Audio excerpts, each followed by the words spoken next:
Elma Fatima didakwa buat drama ada kaitan dengan DAI Chat. Ini respon Tuan Badan. Sebelum kita melangkah jauh, yang belum lagi subscriber, apa kata anda subscriber dan tekan butang loceng untuk notifikasi video selanjutnya?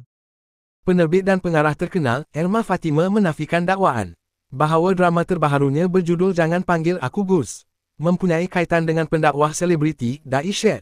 Menurut laporan M-Star, Elma berkata karya tersebut tidak merujuk kepada mana-mana individu tertentu, apatah lagi membabitkan isu peribadi yang belum pasti kesahihannya.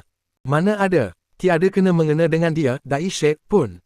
Apa yang berlaku kepada dia pun, saya sendiri tak tahu kebenarannya.